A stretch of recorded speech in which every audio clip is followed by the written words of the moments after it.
कोलकाता के RG Kar medical college और अस्पताल में ट्रेनी डॉक्टर से रेप और हत्या के मामले में सियासत जारी है। एक तरफ जहां भारतीय जनता पार्टी और तृणमूल कांग्रेस लगातार एक दूसरे पर जुबानी हमले बोल रही है, तो वहीं दूसरी तरफ दोनों ही दल एक दूसरे के विरोध में विरोध प्रदर्शन भी कर रहे हैं। कोलकाता के आरजीकर मेडिकल कॉलेज और हॉस्पिटल में ट्रेनी डॉक्टर से दुष्कर्म और हत्या मामले को लेकर कांग्रेस भी सियासी मैदान में है। पश्चिम बंगाल कांग्रेस अध्यक्ष अधीर रंजन चौधरी ने दावा किया है कि कोलकाता के RG Kar medical college and hospital में हुए रेप और मर्डर की शिकार जूनियर डॉक्टर के माता-पिता को अधिकारियों ने एक तरह से घर में नजरबंद कर रखा है। मीडिया रिपोर्ट के मुताबिक अधीर रंजन चौधरी ने कहा कि मैंने मृतक डॉक्टर के परिवार से उनके घर जाकर मुलाकात की और उनसे काफी देर तक बात की। पुलिस ने परिवार को नजरबंद कर रखा है। वे अलग अलग बहाने बना रहे हैं और इस आधार पर उन्हें घर से बाहर नहीं निकलने दे रहे हैं। पुलिस ने उनके चारों ओर बैरिकेड बना दिया है। सीआईएसएफ को इस बारे में कोई जानकारी नहीं है। कोलकाता पुलिस ने राज्य सरकार के निर्देश का पालन करते हुए पिता को पैसे की पेशकश की थी और कहा था कि उनकी बेटी के शव को बिना देरी के अंतिम संस्कार कर दिया जाए। मैं वहां एक आम व्यक्ति के तौर पर गया था, न कि एक राजनीतिक नेता के तौर पर, ताकि उनके साथ एकजुटता व्यक्त कर सकूं। लेकिन मुझे पुलिस ने मिलने से रोक दिया, मगर उन्होंने पहले ही ये तत्परता दिखाई होती तो हमारी बहन डॉक्टर का यह हश्र नहीं होता। बता दें, अधीर रंजन चौधरी का ये दौरा डॉक्टरों के जारी विरोध प्रदर्शन और पीड़िता के माता-पिता के इस आरोप के बीच हो रहा है कि अपराध में एक से अधिक व्यक्ति शामिल थे। चौधरी ने ये भी दावा किया कि टीएमसी के नेतृत्व वाली पश्चिम बंगाल सरकार के निर्देश पर पुलिस ने पीड़िता के पिता को पैसे की पेशकश की और उनसे शव का जल्दी अंतिम संस्कार करने का आग्रह किया। चौधरी ने क्या कुछ कहा, सुनिए। मैडम, मैं आह्वान कर रहे हैं दिल से कि मुझे लगता है ये एक समाज सुधारने की मुद्दा आ गया। ये एक डॉक्टर के खिलाफ नहीं है। ये जो आक्रमण, ये जो हत्या, ये जो बर्बरता जो दरिंदों ने किए, ये सिर्फ एक डॉक्टर की मसला नहीं रह गई। ये हमारी समाज की जो खामियां, हमारे समाज की जो पीड़ा, हमारी समाज की जो दिक्कत, महिलाओं के लिए हम लोग कोई वातावरण, कोई माहौल ऐसा नहीं बना पाते हैं जहां महिला खुद को सुरक्षित महसूस कर सकते। इसमें मुझे लगता है इससे पॉलिटिकल पार्टी सारे समस्या को हल नहीं निकलने में सक्षम होगी। इसलिए मुझे लगा कि रिलीजियस लीडर्स को सामने आना चाहिए, क्योंकि जो रिलीजियस लीडर होते हैं, जो धर्म को आम लोगों के सामने पेश करते हैं, हर धर्म की जो टीनेट्स होते हैं, जो हर धर्म की जो आम नागरिकों के लिए, आम लोगों के लिए, जो हमारे सोसाइटी के धर्म गुरुओं ने, चाहे वो मुसलमान के मौलाना हो, इमाम हो, जो भी हो, हिंदुओं की पुजारी हो, पुरोहित हो, क्रिश्चियन की पादरी हो, जाजा को कोई भी हो, गुरुद्वारा की कोई हो, सबको इसमें शामिल होना चाहिए। क्योंकि ये मसला कोई एक परिवार के लिए नहीं, कोई पार्टी के लिए नहीं, बल्कि सारे समाज की मसला बन चुके हैं। हम सारे पीड़ित हो चुके हैं। ये हम सबको चूकता है।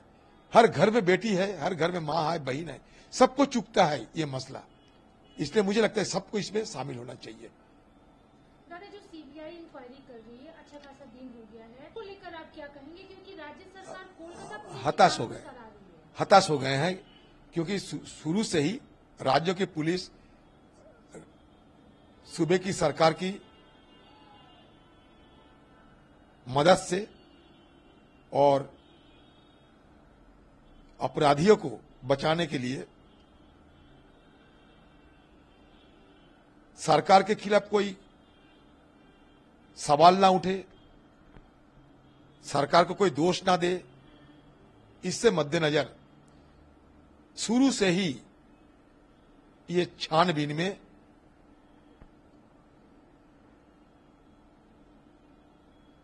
बड़े पैमाने पे गड़बड़ी करने की कोशिश की गई और ये सुनियोजित तरीके से सोच समझ के सारे छानबीन में गड़बड़ी करते हुए मुद्दा को टालने का कोशिश किए गए, जिसके चलते आज तक हमें यह नहीं पता चली कि असली अपराधी कौन है। और इससे भी और एक बात आ जाती है कि ममता बनर्जी खुद कहती थी उस दिन जब यह घटना घटी थी, ये संडे तक मुझे मौका दिया करो, मैं सब निकाल देंगे, ये फांसी की सजा दिलवाएंगे, सारे अपराधियों को मैं निकाल दूंगा। अभी जब सीबीआई आ गए तो ममता बनर्जी खुद पल्ला झाड़ने की कोशिश कर रहे हैं। वहीं तमाम आरोपों के बीच टीएमसी ने इस मुद्दे पर क्या कहा, सुनिए। देखिए, कोई सबूत मिटाया गया, क्या सबूत ठीक रहा, क्या हुआ नहीं हुआ, ये तो इसका जांच अभी सीबीआई कर रहे हैं। तो इसका अंदर सब दूसरा पॉलिटिकल आदमी लोग को घुसने का क्या जरूरत है? क्या हुआ नहीं हुआ अधीर चौधरी का पता है क्या उसका एजेंट है उधर में जो इन्वेस्टिगेशन कर रहा है? सब खुद एक एक डिटेक्टिव बन गया।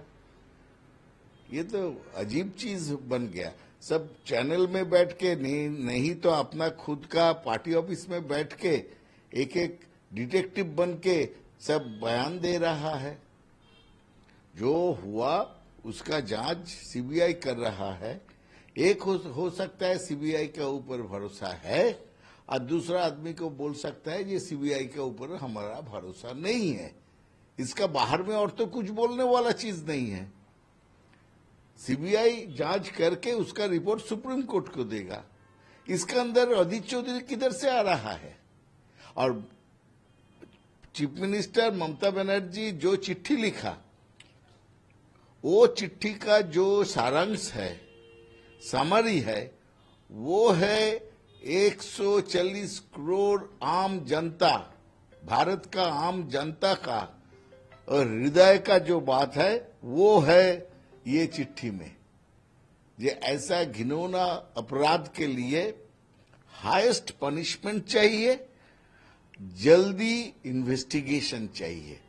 तो ये लेके अधीर चौधरी का क्या उसका अगेंस्ट में बात कर रहा है? ये नहीं होना चाहिए। गौरतलब हो कि 9 अगस्त को आरजीकर मेडिकल कॉलेज एंड अस्पताल में सेमिनार हॉल में ट्रेनी डॉक्टर का शव मिला था, जिससे राज्य के चिकित्सा समुदाय में आक्रोश फैल गया था। विरोध प्रदर्शन कर रहे जूनियर डॉक्टर शव मिलने के बाद से ही काम बंद करके हड़ताल पर चले गए थे। वो अपने साथी के लिए न्याय की मांग कर रहे थे। इसके साथ ही पश्चिम बंगाल में इसको लेकर सियासत अब भी जारी है। वार पलटवार का सिलसिला जारी है और साथ ही बयानों की बौछारें हो रही हैं।